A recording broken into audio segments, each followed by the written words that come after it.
Fala galera, apertem os cintos porque hoje é o dia de mais uma viagem elétrica aqui no Suave na Nave. Eu sou o Davi Bertoncello e no episódio de hoje a gente vai cruzar fronteiras sem sair do lugar, mas com um cara que está prestes a embarcar em uma jornada épica. Nosso convidado tem uma missão ousada, rodar 6 países na América Latina em 40 dias a bordo de um carro 100% elétrico. E o melhor, vamos bater esse papo dentro da nave dele. Então, sejam bem-vindos a bordo. Aqui a conversa é fluida, a energia é limpa e o papo é reto. Senhoras e senhores, com vocês, um cara que não só acredita na mobilidade elétrica, como literalmente coloca a mão no volante para provar que ela já é realidade.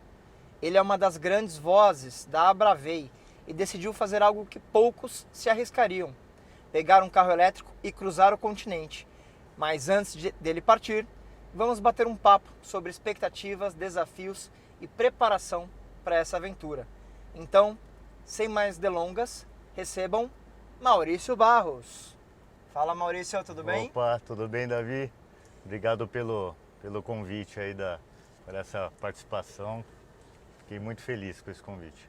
Que isso, a gente que fica muito mobilizado pela sua ideia, a princípio maluca, mas que eu gosto muito, de viajar a 6 países e entender e explorar e demonstrar, inclusive, o que hoje um usuário já pode fazer com carro elétrico ou não. A gente vai entender aqui um pouco mais sobre o que você já tem aí de história para contar, sobre tudo que você vem pesquisando sobre essa viagem. Acho que primeiro aqui pra gente é entender, eu começo sempre assim, como seu paraquedas caiu na mobilidade elétrica, né? Acho que mobilidade elétrica é algo super novo. Vamos lembrar, ninguém, né? Acho que você tem a minha idade, então a gente com 20 anos não tinha nem a possibilidade de estar tendo essa discussão. Então eu queria primeiro saber como o seu paraquedas caiu na mobilidade elétrica. Então, é uma coisa curiosa. Desde criança eu sou apaixonado por eletricidade. Eu acho assim uma invenção maravilhosa. Como que um negócio que a gente não vê pode gerar tanto resultado e está na nossa vida em tudo, né? Num banho, na iluminação, num portão que abre, que fecha. Então, quando eu comecei a saber dos carros elétricos, no começo era uma coisa assim inatingível, né? Não estava nem nos planos assim, mas sempre fui observando de longe. E aí de repente deu um estalo. Eu sempre tive caminhonete diesel, eu sempre fui envolvido com cavalo, então eu sempre tive carretinha para poder engatar, viajar com cavalo, que eu faço prova de enduro equestre.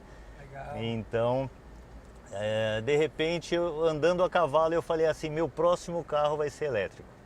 E aí eu comecei a fazer essa pesquisa, entrei numa época que a gente não tinha muitas opções, né?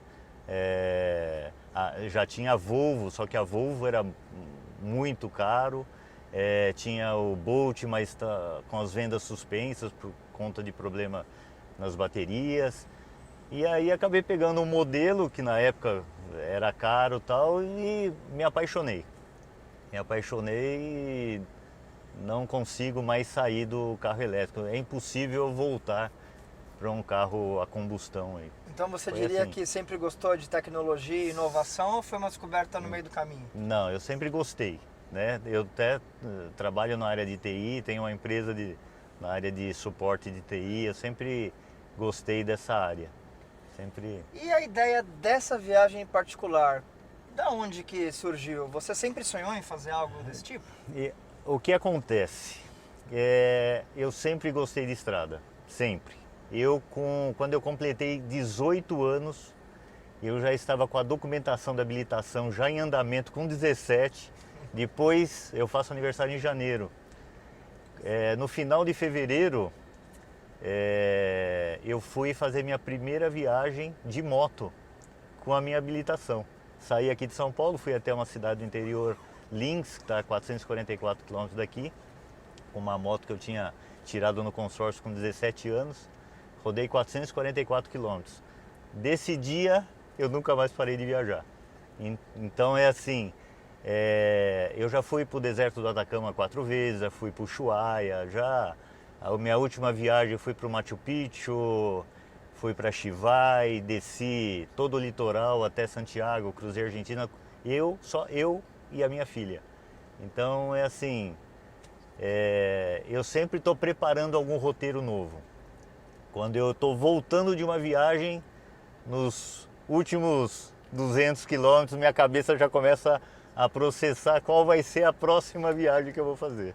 Isso é ótimo, eu também sou um apaixonado por carro, tô nessa por isso, né? Eu sou da época, enfim, a gente não tinha a quantidade de modelos que tem hoje, mas enfim, o brasileiro é um apaixonado por carro, eu Sim. cresci vendo, né, muita nave na rua. Sim. E por falar nisso, eu queria que você contasse um pouquinho mais sobre a nave que vai te levar nessa jornada. Me fala um pouquinho mais sobre essa nave aqui, tá gostando? O que... Eu estou gostando muito. É. Então é assim, esse aqui é um BYD E1 Plus, né? Ele tem uma bateria de 60,5 kWh e um motor de 204 cavalos, que é uma boa potência para esse carro, anda muito bem, o carro muito confortável e foi esse o escolhido. Qual a autonomia dele? Ele faz na estrada em torno de 390 e 400 quilômetros, Tá. andando tranquilo, né? Então é assim, a gente sabe que a autonomia de um carro elétrico depende muito de como você usa o pé, né? Tem que ter um modo mais tranquilo de dirigir, uma frenagem mais suave, e aí ela vai esticando. Vai ter lugar que eu vou passar que eu vou ter que fazer 500 quilômetros com essa bateria. Modo esportivo de jeito Não, nenhum. nunca. O carro aqui fica em modo eco 100% do tempo. Eu tenho que ser o pezinho leve para ter uma boa autonomia. E você se preparou ou preparou o veículo para essa viagem? Alguma adaptação especial? Não, no carro em si não. Fiz uma vitrificação aqui para proteger pintura, né? Inclusive o carro foi adesivado e tal. Então é bom que tenha uma camada para proteger do adesivo e tal. Mas a preparação é nossa na parte de carregamento, né? Então eu estou levando extensões que suportem a carga máxima do carregamento do carro, que é em 32 amperes, né? Estou levando 2 carregadores portáteis de 32 amperes e adaptadores, emendas, jacaré, porque assim, eu não sei, a gente não consegue prever todas as dificuldades. E não custa você ter as ferramentas certas para numa hora que vem uma ideia, eu vou resolver o problema de tal forma. Então vou levar aí no carro tudo que eu tive ideia assim para poder não passar aperto na viagem. Legal, e por falar nisso, para o pessoal que está aí nos ouvindo, queria dizer que esse é o primeiro episódio que a gente está fazendo dentro de uma nave. Então, assim, Muito se bom. escutar barulho de fora de helicóptero é porque a gente não está no estúdio. A gente está na nave aqui do Maurício, entendendo como que vai ser, né? Qual é a motivação dele aí para esse É um desafio. formato inédito, né? Exato. Dentro do carro. E veja, se você achou que as perguntas aqui iam ser todas fáceis, eu já vou começar com uma mais apimentada, que é sobre a autonomia da infraestrutura na América Latina. Como que você vê esses desafios? Os países, eles estão muito uniformes ou cada país é um desafio diferente? O que você já estudou sobre isso? É assim, quando a gente começa a abrir esse horizonte, a gente começa a perceber que o Brasil está muito bem. Está muito bem. Então o pessoal reclama, não vou viajar porque não tem infraestrutura. O que acontece? Quem fala isso normalmente é quem não viaja. Quem não viaja e quem não se atualiza, porque a evolução dos carregadores rápidos é demais. Você olha há um ano atrás, na região norte e nordeste, não tinha nada, você não conseguia Agora tem um monte de carregador, você abre o PlugShare, são vários carregadores rápidos, dá para seguir a viagem tranquilamente. Daqui para o sul, você segue muito tranquilo. E assim, nos outros países, você tem uma infraestrutura melhor próximas às capitais, né? Santiago, Lima, mas afastou um pouquinho, a partir de 300 quilômetros aí já começa a ficar mais escasso. E aqui no Brasil não, aqui no Brasil você roda bastante, é bem pulverizado assim os carregadores. Vamos aproveitar aí essa visão sua do copo meio cheio do Brasil. Eu costumo ver muita matéria, muita coisa falando um pouco sobre como se a infraestrutura de recarga fosse o calcanhar de Aquiles da nossa indústria. E o seu relato me parece importante, porque você, alguém que gosta de viajar, alguém que está fazendo isso com um carro 100% elétrico, e alguém que de fato vai sair de São Paulo, vai ter um percurso muito importante pelo Brasil antes de chegar nos outros países. Então eu queria reforçar um pouco do que você tem visto especificamente sobre esse momento do Brasil em mobilidade elétrica. Nós estamos à frente do restante da América Latina? Com absoluta certeza. Mas assim, e muitas vezes, né, a infraestrutura, mesmo as pessoas falando que não, a infraestrutura está evoluindo muito. Em relação à América Latina toda, não tem nenhum país na América Latina com a quantidade de carregadores e a facilidade para se viajar como o Brasil. Isso não tem a menor dúvida. Eu costumo, claro, assim, acho que tem uma coisa que a gente pode explicar aqui para as pessoas e você me diz se é por aí. Eu imagino que perto dos centros urbanos a gente tende a ter mais carregadores, oferta de carregadores rápidos. Quando a gente vai para regiões mais afastadas, esta oferta diminui, mas você, por outro lado, tem a possibilidade de carregar muito mais na sua casa, enfim, se você mora no interior. Sim. É por aí? Hoje, se a gente fosse pensar em termos de Brasil, você diria que dá para atravessar o Brasil de carro elétrico sem, quer dizer, com planejamento, mas sem muito perrengue? Nas principais capitais, sim. Então, daqui para Curitiba, de Curitiba para Porto Alegre, daqui para Brasília, para Belo Horizonte, para o Rio de Janeiro, então nem se fala. Então é assim, o Nordeste todo subindo, você consegue fazer o Nordeste todo. A região que eu vou fazer na volta, entrando lá pelo Acre, Rondônia, Goiás, Mato Grosso do Sul, ainda falta bastante coisa. Então ali você vai andar um pouco mais devagar. Mesmo assim tem como carregar nos hotéis, já tem vários hotéis ali com carga em corrente alternada, mas a maioria do país aqui você roda muito tranquilo. Muito bom saber disso, porque é isso, você talvez esteja aí demonstrando na prática uma daquelas fake news que a gente costuma ouvir bastante, né? Que é sobre a infraestrutura. Quer dizer, essa eu tenho que fazer, inclusive, dizer aqui que não é simplesmente uma fake news, é porque até então o Brasil, se a gente for comparar o Brasil até 2023 em termos de infraestrutura e o Brasil do ano passado e principalmente desse começo de 2025, a gente está dizendo que existe uma interdependência, né, entre a quantidade de carros eletrificados que tomam energia, né, os plugins, e o número de carregadores. Então eu diria que o Brasil teve que correr atrás desse sentido, mas hoje essa oferta já está equilibrada. Então, claro, agora resta, né, a gente conseguir crescer essas bases de infraestrutura na mesma velocidade com que os carros eletrificados, né, vão se disseminando aqui e, como você falou, talvez olhar para regiões mais afastadas, para a gente conseguir realmente não ter pontos cegos. É por aí? É por aí. Então, o que acontece? Hoje você vai fazer um roteiro para uma cidade do interior de Minas Gerais, por exemplo. Daqui 2 meses você já tem que verificar novamente isso, porque provavelmente já tem algum ponto É assim, é muito bonito isso. Aqui no Brasil, você tem alguns movimentos, por exemplo, energia solar.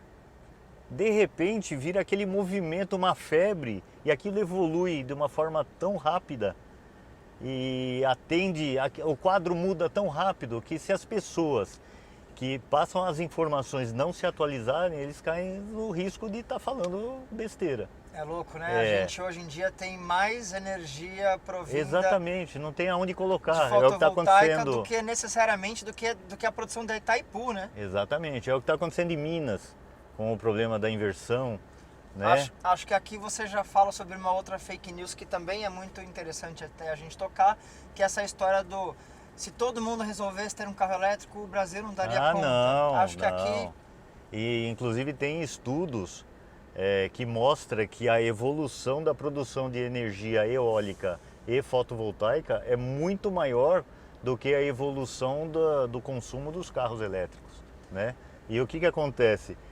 As pessoas que moram em casa e têm carro elétrico não ficam sem, em pouco tempo, estar colocando fotovoltaica. Eu coloquei na minha casa antes de chegar o carro elétrico, já preparando para o carro elétrico. Eu li tempos atrás que no mundo 50% das pessoas que obviamente fazem ali a sua opção pela produção de energia tem a tendência a comprar um carro elétrico num período de 1 ano. Comigo foi assim, com você. E você vê que é associado à tecnologia, à evolução, né? Então você evolui na geração e depois você entra no carro elétrico, que é maravilhoso, não tem custo 6 vezes menor para rodar um quilômetro rodado do que um carro a combustão, né? Fala um pouco mais sobre isso. Eu acho que isso você também pode falar por experiência própria em primeira pessoa, porque o que de fato a gente tem notícia é o carro elétrico ele custa mais, mas ele gasta menos. Isso é uma verdade? Se isso é uma verdade, como que você equilibra isso? Existe alguma quilometragem pela qual você entende que faça sentido economicamente você ter um carro elétrico ao invés de um carro a combustão? Então, um outro detalhe, esse negócio do carro elétrico ser mais caro que a combustão já está acabando também. Legal, né? ouvir isso. Você já tá ficando bem próximo aí. E aí o que acontece?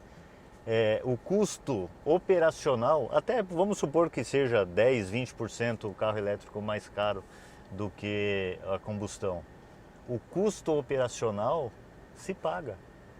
Você não tem aquela manutenção dos 10 em 10 mil quilômetros que tem um carro a combustão. Você tem que jogar o óleo fora, tem que trocar com o tempo uma correia dentada, vela. Quantos quilômetros você vai fazer nessa viagem?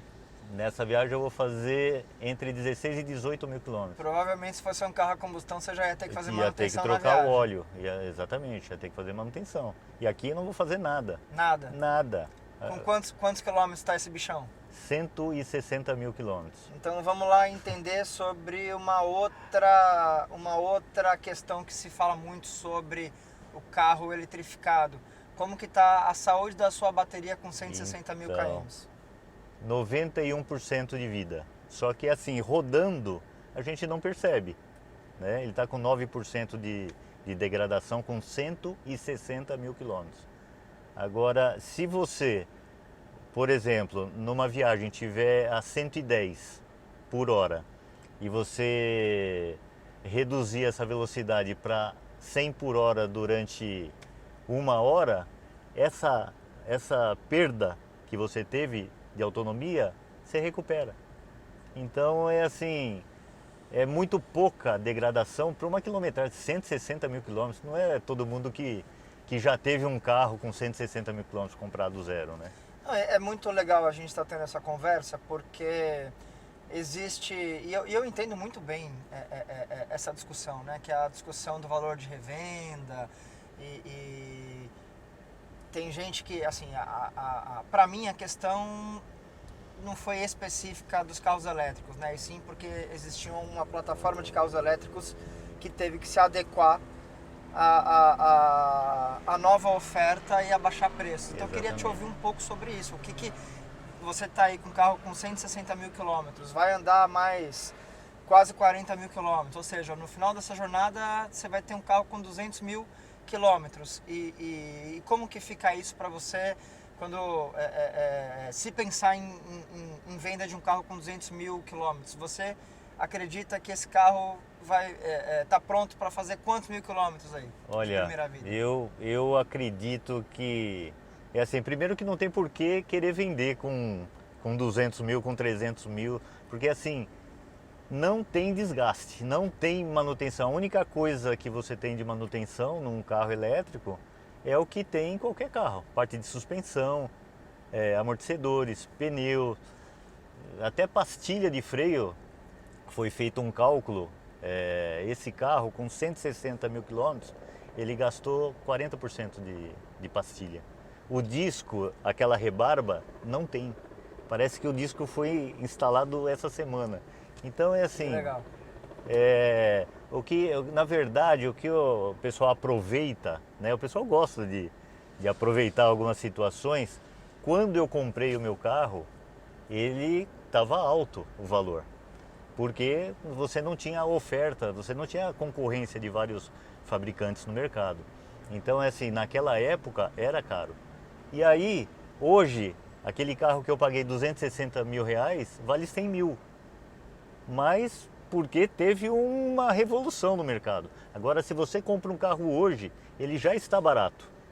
Então, você percebe 1 ano e meio, 2 anos, esse mesmo carro, a desvalorização é menor do que um carro a combustão.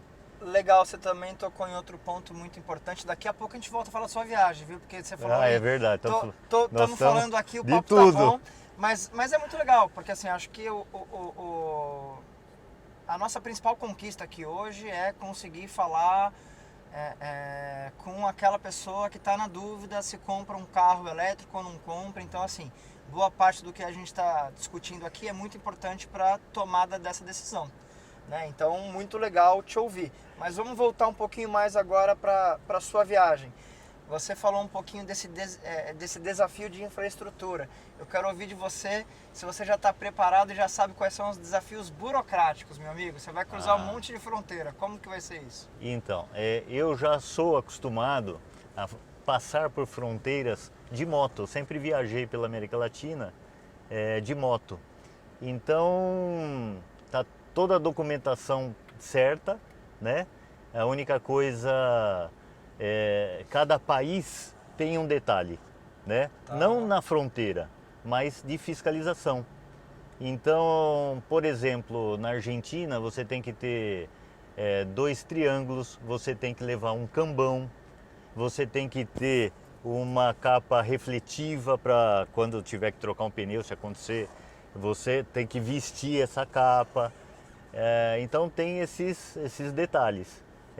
No Uruguai, por exemplo, na hora que você chega no primeiro pedágio depois da fronteira, você tem que parar, ir no escritório e colocar uma tagzinha e você já fala qual é o trajeto que você vai fazer e a atendente lá você já coloca o crédito de acordo com o pedágio que você vai usar. Então, assim, cada país tem os seus trâmites. Inclusive, eu tomo a liberdade, quem quiser viajar, quem quiser saber maiores detalhes da América Latina, fui de elétrico e carro elétrico meu, do Thiago Garcia. Lá nós temos as lives aí falando pormenores de cada país que nós vamos passar. Isso é muito legal. Acho que hoje aqui a gente também está celebrando a união de 2 associações, né? Bom dizer que, poxa, esse é um encontro muito importante da ABVE com a Abravey, a gente aqui discutindo e desmistificando a eletrificação dentro da sua nave, cara. Eu estou muito impactado aqui pela sua ideia. Acho que do momento que eu soube dessa viagem, eu falei, poxa, eu preciso trazer o Maurício aqui para a gente bater esse papo. Eu quero muito entender da onde surgiu, né, toda essa vontade. Você falou um pouquinho aqui que a viagem e naves você gosta desde antes da eletrificação. Sim. E agora então você só mudou de plataforma e assim, me diz um pouco mais o que Você falou um pouco das diferenças dos países, mas existe alguma região que você está com medo? Tem uma região que é voltando, quando eu estiver voltando do Equador, eu vou chegar ali perto de Lima e vou pegar para dentro do Peru. Ali nós temos uma paisagem maravilhosa, eu vou passar por canyons, só que assim, é uma área muito desabitada. Então é esse pedaço que eu acho que eu já vou estar bem treinado, né, subindo todo o litoral do Pacífico ali, para poder transpor essa área. É uma área bem complicada. Vou subir, passar a Cordilheira dos Andes, sentido ao Acre, aqui, que eu vou entrar pelo Acre aqui no Brasil. Então vai ser uma área mais complicada. Eu estou com um pouco de receio, mas eu sou muito positivo, sou muito otimista. Eu vou resolver. Pode ser que eu tenha um pouco mais de dificuldade, mas eu vou resolver. Por que eu vou passar nessa área? A natureza ali, a paisagem, a história daquela região é maravilhosa. Não tem como não passar por lá. Muito, muito legal saber. Eu tô louco pra falar com você na sua volta e entender mais aí sobre essa jornada emocionante.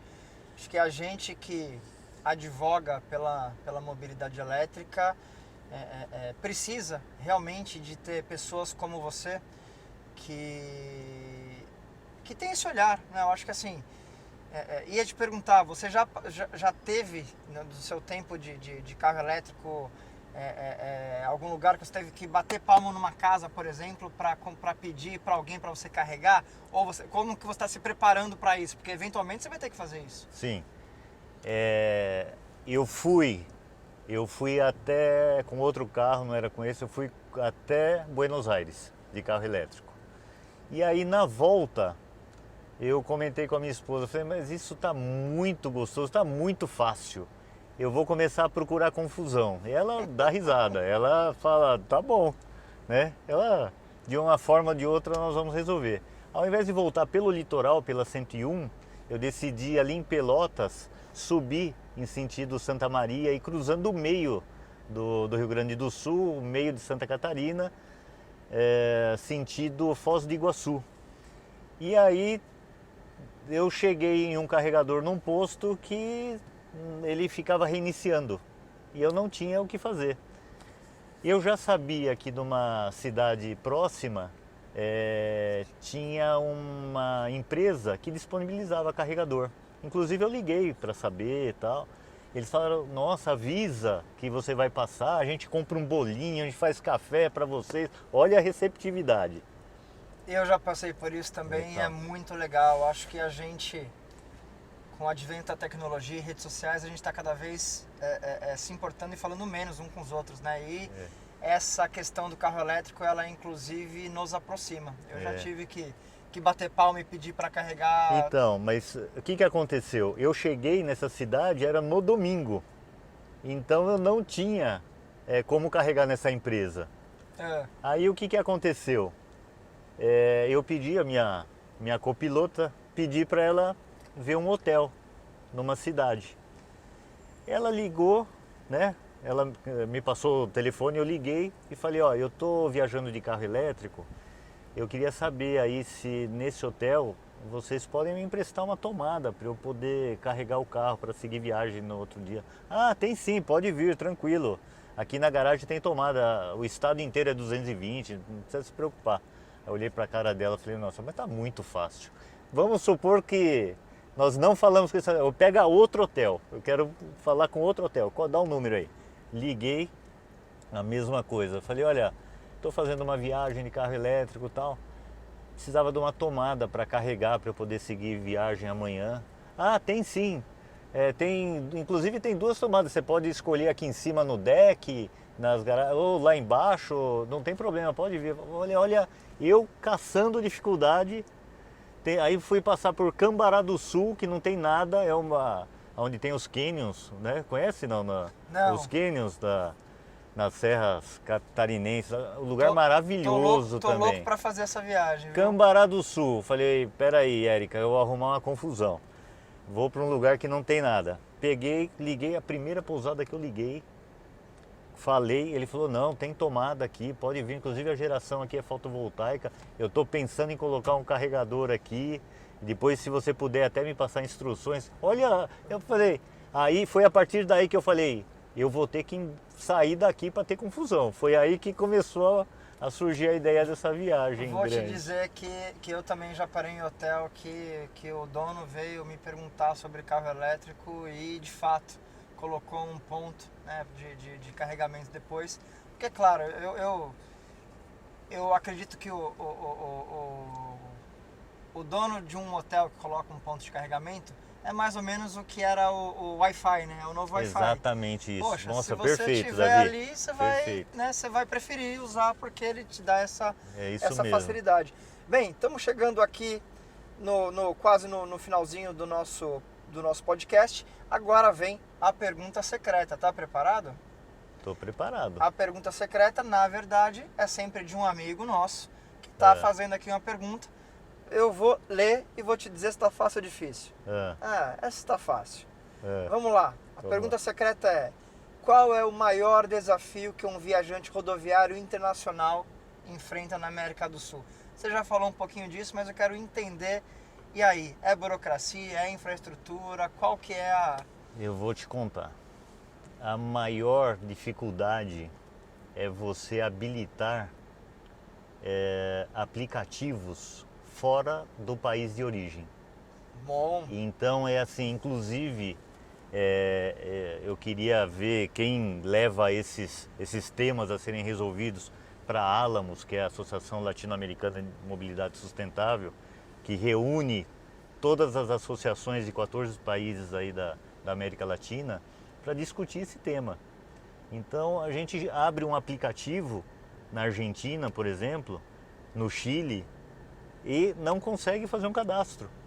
Então eu estou contando com a ajuda de outras pessoas, inclusive de associado que tem nacionalidade argentina, para poder fazer um cadastro no nome dele para eu poder fazer um carregamento na Argentina. Eu acho isso assim, tem que evoluir urgentemente.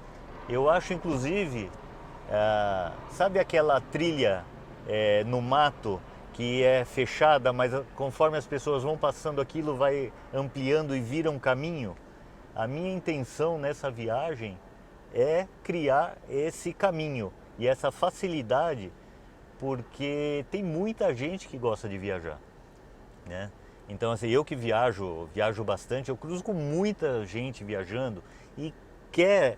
Agora, com esse tipo de dificuldade, não é todo mundo que tem a facilidade que eu tenho de arrumar outros meios, né, de passar uma fronteira, carregar em outras bandeiras, em outros países.